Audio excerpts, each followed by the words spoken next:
Hello everybody. तो हम continue करते हैं अपने ट्रिग्नोमेट्री के क्लास को। ठीक है, तो आज हमारा लेक्चर 10 है। ठीक है, 2 लेक्चर में मैंने एक ही क्वेश्चन सॉल्व कर पाया।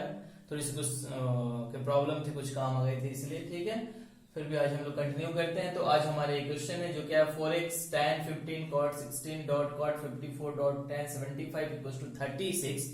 ये गिवन इक्वेशन है।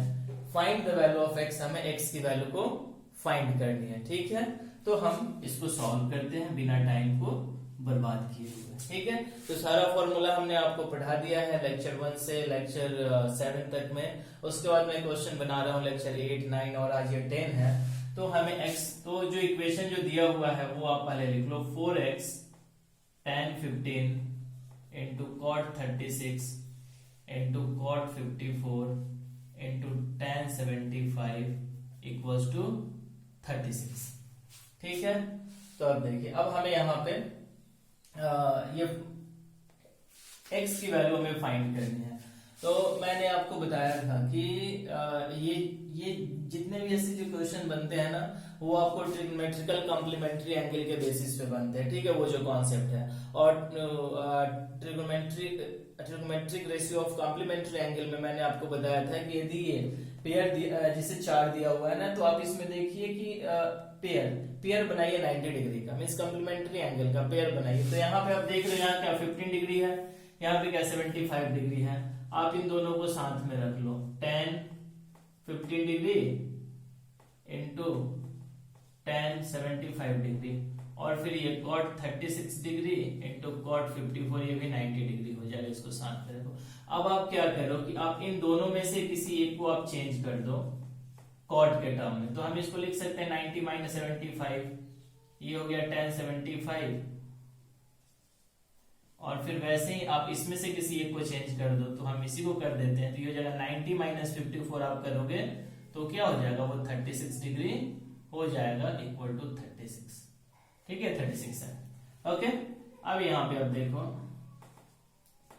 4x tan 90 माइनस थीटा मैंने आपको बताया था। tan 90 माइनस थीटा क्या होता है, cot थीटा। तो ये cot 75 degree into tan 75 degree. वैसे ही cot 90 माइनस थीटा मैंने आपको बताया था कि tan थीटा होता है। तो हो जाएगा tan 54 into cot 54 equals to 36। ठीक है, चूंकि आपको मैंने ये बताया था रेसिप्रोकल आइडेंटिटी जो होता है, क्या था आइडेंटिटी इसकी, tan theta into cot theta की वैल्यू कितनी होती है, 1 होती है। तो ये जगह 4x into 1 into 1 tan into cot, दोनों का वैल्यू 1 इक्वल्स टू 36। तो 1 में 1 से करोगे वैल्यू चेंज नहीं होगा, 36। तो यहाँ से x की वैल्यू क्या हो जाएगी, 36/4 विच इज इक्वल्स टू 9। तो काफी सिंपल है क्वेश्चन। ठीक है, okay. 4x tan 15 cot 36 cot 54 tan 75 equals to 60 degree 36 था। हमें x की वैल्यू फाइंड करनी थी। तो मैंने आपको बताया कि trigonometrical ratio of complementary angle में ऐसा जब भी क्वेश्चन हो तो आप कॉम्प्लीमेंट्री एंगल का पेयर देख लीजिए, खोज लीजिए। तो 15 75 90 होगा, इसको साथ में रख लो। 36 54 90 होगा, इसको साथ में रख लो, इक्वल्स टू 36 डिग्री। इसके बाद 4x tan, आप क्या करो, इन दोनों में से किसी एक को cot के फॉर्म में चेंज कर लो। तो tan को cot के फॉर्म में चेंज करने के लिए क्या करना पड़ेगा, 90 माइनस समथिंग। तो कभी कभी अब देखो, आपको सोचना भी नहीं, क्वेश्चन में आपको क्लियर होगा। 15 है तो 90 माइनस ये जो है लिखो, देखो इसका माइनस 15 होगा ही होगा, तभी क्वेश्चन भी सॉल्व होगा। जैसे यहाँ पे 54 है, 36 है, तो 90 माइनस 54 कर दिया हमने। तो tan 90 में से cot होता है वो मैंने लिख दिया फिर यहाँ पे, और फिर इसके बाद मैं इसको सॉल्व कर लेता हूँ। चलिए इसको नोट कर लीजिए, फिर इसके बाद हम लोग 4th नंबर क्वेश्चन देखते हैं। चलिए, तो हम लोग नेक्स्ट क्वेश्चन को अभी यहाँ पे सॉल्व करते हैं। ओके, तो देखिए ऐसे ऐसे क्वेश्चन एग्जाम में हमेशा पूछे जाते हैं। ठीक है, कि ये LHS दिया हुआ है, हमको RHS में 2 से के प्रूफ करना है। तो यहाँ पे हम लोग ट्रिग्नोमेट्रिक आइडेंटिटीज का यूज करेंगे। ठीक है ना, और बाकी जितने बेसिक फॉर्मूला आपको आने ही चाहिए, आपको याद होने चाहिए, तभी आप इस क्वेश्चन को सॉल्व कर सकते हो। तो आप यहाँ पे क्वेश्चन को समझिए पहले। देखिए क्या है, cosec a माइनस 1 अपन cosec a plus 1 under root plus under root cosec a plus 1 अपन cosec a माइनस 1। हमें इसको सॉल्व करके क्या लाना है, 2 sec a। तो हम LHS को पहले यहां से लेते हैं। ठीक है ना, तो LHS जो है ये रूट है। सपोज कि a बाई बी ऐसे अंडर रूट हो, तो आप इसको रूट को ऐसे ब्रेक कर सकते हो, कोई प्रॉब्लम नहीं है, ठीक है। तो हम यहाँ पे वही थोड़ा सा करेंगे। हम इस रूट को हम ऐसे भी लिख सकते हैं, under root cosec a minus 1 divided by under root cosec a plus 1 plus under root cosec a plus 1 under root cosec a minus 1, ठीक है। अब आप क्या करो, एलसीएम आप ले लो, ठीक है ना। तो एलसीएम आप नीचे में लोगे तो क्या होगा, cosec a प्लस 1, ठीक है, इंटू cosec a माइनस 1, ठीक है। और इसमें ऊपर में क्या होगा, इससे मल्टीप्लाई होगा, आपको एलसीएम आता होगा, तो इसलिए इसमें कोई ज्यादा आपको समझाने की जरूरत नहीं है, बिकॉज आप 10th क्लास में पढ़ रहे हो, तो आपको एलसीएम वगैरह तो आनी ही चाहिए, ठीक है। ओके, और फिर ये क्या हो जाएगा, under root cosec a plus 1 whole square. और मैंने आपको बताया था कि यदि रूट पे होल स्क्वायर हो, like a whole square root, तो ये a हो जाता है। तो यहाँ भी होल स्क्वायर है तो रूट खत्म हो जाएगा, तो रूट को हम वहां से हटा सकते हैं, तो ये प्लस ये हो जाएगा cosec a plus 1 divided by, नीचे देखिए चूंकि root a into root b हो तो हम लिख सकते हैं रूट a b, ठीक है ना। तो यहाँ पे दोनों रूट हैं तो हम दोनों को एक साथ में लिख सकते हैं, cosec a plus 1 into cosec a minus 1, clear. अब यहाँ पे अब देखो 1 कैंसिल हो जाएगा, ठीक है ना। 1 कैंसिल होने के बाद आपका ऊपर में क्या बच रहा है, cosec a plus cosec a, ठीक है। तो हम यहाँ पे लिख सकते हैं 2 cosec a डिवाइडेड बाय, अब यहाँ पे देखो cos a plus 1 cosec a minus 1, एक फॉर्मूला आता है a plus b into a minus b, तो ये क्या होता है a square minus b square, ठीक है। a plus b into a minus b equals to a square minus b square. तो यहाँ पे क्या है, cosec a plus 1 into cosec a minus 1, तो हम यहाँ पे क्या लिख सकते हैं, cosec square a minus 1 square, या 1 स्क्वायर को आप 1 भी लिख सकते हो, ठीक है। तो यहां तक हो गया। अब देखिए, अब यहाँ पे एक आइडेंटिटीज हमें यूज करना होगा कि cosec स्क्वायर a माइनस 1 का जो वैल्यू है वो क्या होता है, ठीक है। तो अब सोचो क्या होगा cosec स्क्वायर a माइनस 1 का वैल्यू, याद आ रहा है, याद नहीं भी आ रहा है तो घबराने की बात नहीं है, क्योंकि हमें इतना तो मालूम ही है कि cosec a का जो वैल्यू होता है वो क्या होता है, हाइपोटेनस अपॉन परपेंडिकुलर होता है। क्योंकि मैं हमेशा ही बोलता हूँ, रटने की जरूरत नहीं है, आपको समझने की जरूरत है, ठीक है ना। ओके, यदि आपको याद होता तो डायरेक्ट मैं लिखता, लेकिन सपोज कि आपको नहीं याद है, आप भूल गए, तो हम यहाँ पे इसको डिराइव तो कर ही सकते हैं ना। तो cosec a equals to h by p है, तो यहाँ पे यदि हम इसको स्क्वायर करेंगे तो यहाँ भी स्क्वायर हो जाएगा, तो क्या हो जाएगा h square upon p square minus 1, ये हो जाएगा h square minus p square upon p square, और h square minus p square क्या होता है, b square by p square, और ये क्या हो जाएगा b बाई p का होल स्क्वायर, और b बाई p क्या होता है, cot थीटा का होल स्क्वायर। तो यानी कि हम यहाँ पे क्या लिख सकते हैं, under root cot square. I hope आपको ये समझ में आ रहा होगा cosec स्क्वायर a माइनस 1 का जो वैल्यू होता है, क्योंकि यहाँ पे मैंने माइनस 1 यहाँ पे किया था, ठीक है। तो एक्चुअली ये ऐसे था cosec स्क्वायर a माइनस 1, ठीक है। तो ऐसे हो गया, यहाँ पे cot स्क्वायर है, सिंपल है। अब यहाँ पे क्या होगा, 2 cosec divided by cot a, ठीक है। अब यहाँ पे देखिए 2 cosec a, इसको 2 को आप बाहर में कर लो, cosec a को आप क्या लिख सकते हो, 1 बाई साइन a, मैंने आपको बताया था। और cot a को यदि आप ऊपर लेकर जाओगे, मतलब 1 बाई cot a है ना, तो मीन्स ये tan a है, ठीक है ना, 1 बाई cot a। आप पहले आप ऐसे लिख लें, क्योंकि मैं नहीं चाहता हूं कि आप कंफ्यूज हो, ठीक है।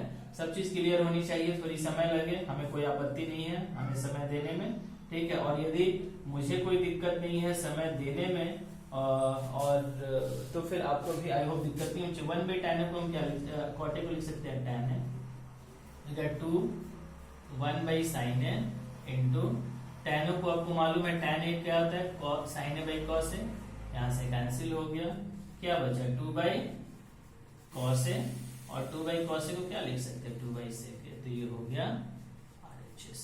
तो आई होप कि ये क्वेश्चन आपको अच्छे से समझ में आ गया होगा, क्योंकि मैंने इस क्वेश्चन को आराम से और आसानी से बताया। ऐसे क्वेश्चन एग्जाम में पूछे जाते हैं, ठीक है। तो काफी सिंपल सा ही क्वेश्चन है, कोई ज्यादा टफ नहीं है। बस केवल इसमें एक आइडेंटिटीज हमें यूज करना पड़ा, cosec स्क्वायर ए माइनस 1, जिसका फॉर्मूला क्या होता है cot स्क्वायर ए। उसके साथ हमें दूसरा आइडेंटिटीज यूज करना पड़ा रेसिप्रोकल का, कि cosec का रेसिप्रोकल क्या होता है 1 बाई मतलब साइन ए, यानी 1 by sine a. Cot a जो होता है 1 बाई कॉट ए की जगह पे हम tan ए लिख सकते हैं, और tan के लिए एक फॉर्मूला होता है sin a by cos a, वो हम यूज करेंगे। यहाँ से sin a कैंसिल हो जा रहा है, बच रहा है क्या cos a, और आप जानते हो कि 1 बाई cos a क्या होता है sec a, क्योंकि cos का रेसिप्रोकल क्या होता है sec थीटा। तो आई होप ये हो गया क्वेश्चन, तो आप इसको नोट कर लीजिए, फिर हम लोग नेक्स्ट क्वेश्चन को देखते हैं। चलिए, तो ये 5th नंबर भी क्वेश्चन हम लोग देख लेते हैं, ठीक है।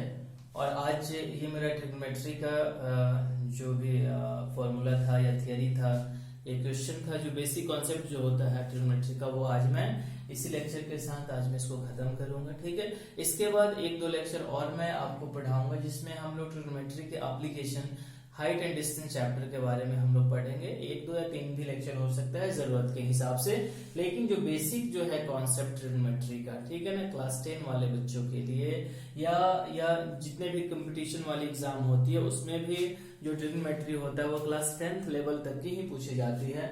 तो उनके लिए आज मैं ये लेक्चर यहाँ पे पूरे 1 to 10, जैसा मैंने बोला था कि लेक्चर 1 to 10 में मैं कंप्लीट करूंगा, तो इसलिए मैं ये कंप्लीट कर दूंगा। लेकिन मैं आपके लिए हमेशा तैयार हूँ आपको हेल्प करने के लिए, ठीक है ना। जब भी आपको प्रॉब्लम हो किसी भी क्वेश्चन का, तो मैंने आपको अपना व्हाट्सएप नंबर दे दिया था, फिर भी मैं यहाँ पे लिख देता हूँ अपनी व्हाट्सएप नंबर, ठीक है। आप मेरे व्हाट्सएप नंबर पे, जैसे कुछ बच्चों ने क्वेश्चन भेजा था, ठीक है, कुछ को मैंने पर्सनली भी उनको सॉल्व करके मैंने भेज दिया क्वेश्चन, क्योंकि सारे क्वेश्चन को यहाँ पे सॉल्व करना पॉसिबल नहीं है, ठीक है। जैसे कि एक दो बच्चे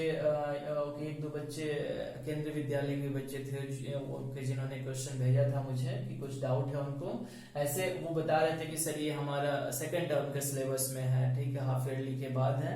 बट मैंने बोला कोई बात नहीं, ये तो मेरा वीडियो रहेगा यूट्यूब में, आपको जब सॉल्व करना हो सॉल्व कर सकते हैं। और अभी लॉकडाउन है, स्कूल बंद है, क्योंकि समर वेकेशन भी चल रहा है, तो आप इसको कंप्लीट कर ले, क्योंकि जितना आपका कंप्लीट हो गया रहेगा। मैथ्स क्या है, आप जितना प्रैक्टिस करोगे उतना परफेक्ट होते जाओगे मैथ्स में। 1 बार 2 बार 3 बार, जैसे कुछ हमारे यूट्यूब व्यूअर्स होंगे, वो सोच रहे होंगे कि सर क्वेश्चन लिखते हैं सॉल्व कर देते हैं, ठीक है, क्या इनको याद है क्या? तो ऐसी कोई बात नहीं है, याद की कोई बात नहीं है। यदि आप भी 3 बार 4 बार 5 बार आप एक क्वेश्चन को प्रैक्टिस करोगे, सॉल्व करोगे, तो यदि आप दूसरे भी क्वेश्चन सॉल्व करोगे ना, तो आपकी पकड़ रहेगी उस पर, ठीक है। जो फॉर्मूला जो होता है ना, फॉर्मूला आइडेंटिटीज, वो आपके दिमाग के चारों घूमनी चाहिए। किसको यूज करने? यहाँ से पकड़ो, क्वेश्चन आंसर में डालो, यहाँ से पकड़ो, आंसर में डालो। क्योंकि क्वेश्चन आप जब बनाओगे उस समय आपको फॉर्मूला नहीं मालूम है, कॉन्सेप्ट में नहीं मालूम है, फिर उसको सॉल्व नहीं कर सकते हो, ठीक है। तो कॉन्सेप्ट, फॉर्मूला, सब चीज बिल्कुल क्लियर होनी चाहिए, फिर आप क्वेश्चन देखते देखते आपको समझ में आ जाएगा कि हमें क्या करनी चाहिए। आई होप आपको समझ में आ रही होगी कि ये जो क्वेश्चन है इसको सॉल्व करने के लिए हम क्या करेंगे कि एलसीएम लेना स्टार्ट करेंगे। तो चलिए हम इसको स्टार्ट करते हैं। थोड़ी बहुत मुझे कुछ बोलना पड़ता है आपको समझाने के लिए, ठीक है, तो उसमें थोड़ी बहुत समय लग जाती है, तो कोई बात नहीं, जरूरी है मोटिवेशन, ठीक है ना। बिना मोटिवेशन के तो दुनिया भी नहीं चलती है, ओके। तो थोड़ा ये मेरी आदत है कि जब भी मैं पढ़ाता हूँ तो फिर मैं आपको कुछ ना कुछ मैं सलाह मैं देते रहता हूँ, ओके। तो चलिए यहाँ पे हम लोग ओके एलसीएम ले लेते हैं।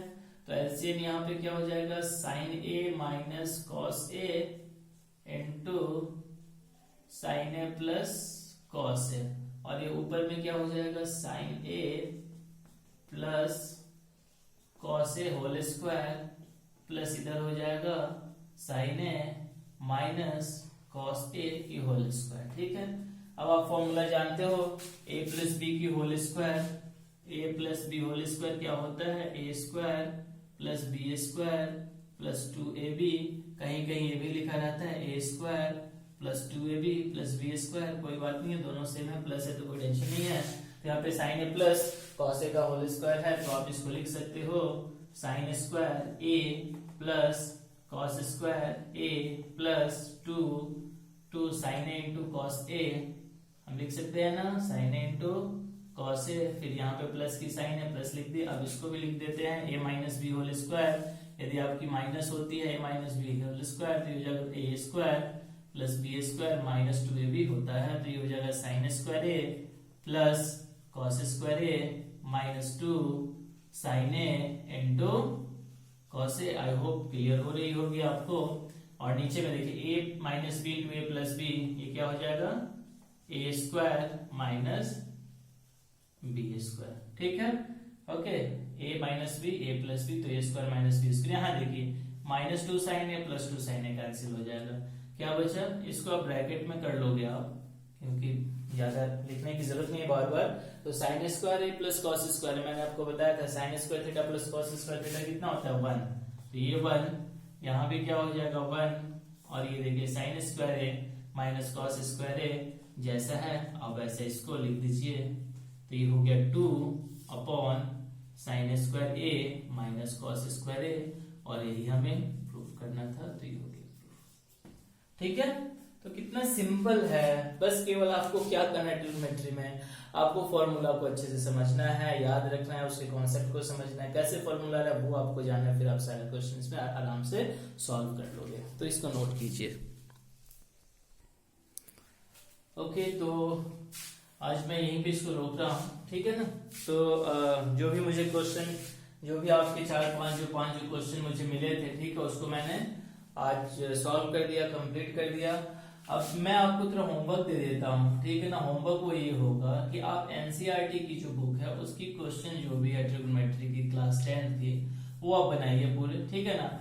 और मैंने एक चीज और अभी सोचा कि लेक्चर 10 पे ही मैं इसको ये मैं खत्म नहीं कर रहा हूँ, ठीक है ना। एक लेक्चर और मैं आपके लिए बनाऊंगा, लेक्चर नंबर 11, और ये जो लेक्चर होगा ये एनसीईआरटी क्वेश्चन बेस्ड होगा, ये एनसीईआरटी क्वेश्चन बेस्ड होगा, ठीक है ना। इसमें हम केवल एनसीईआरटी के इसमें एनसीईआरटी का जो भी क्वेश्चन होगा जो थोड़ा टफ होगा, सिंपल वाले क्वेश्चन को मैं सॉल्व नहीं करूंगा, मैं डिस्कस करते जाऊंगा। क्वेश्चन नंबर लिखूंगा, यदि जो मुझे लगेगा कि ये टफ है, थोड़ा समझाना चाहिए, वो मैं अपने नेक्स्ट लेक्चर में एक्सप्लेन कर दूंगा, ठीक है। उसके बाद मैं इसको खत्म करके फिर मैं स्टार्ट करूंगा हाइट एंड डिस्टेंस।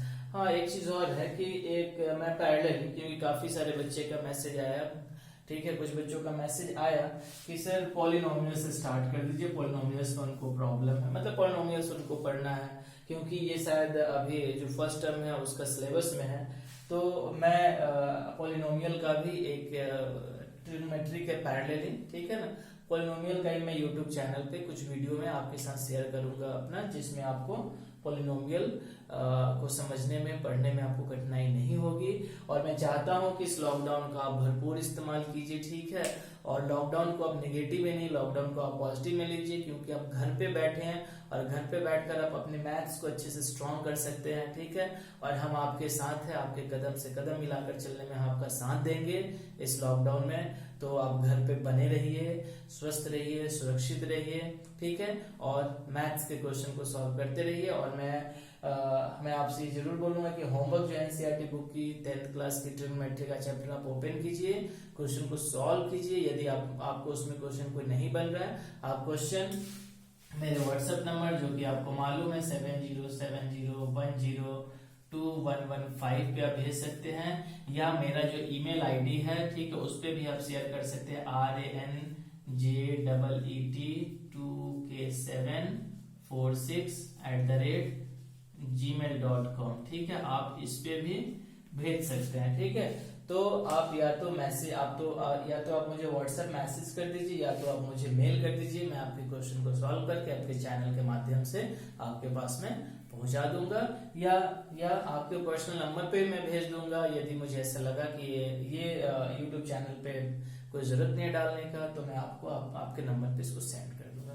तो आज के लिए थैंक यू, धन्यवाद, जय हिंद, जय भारत।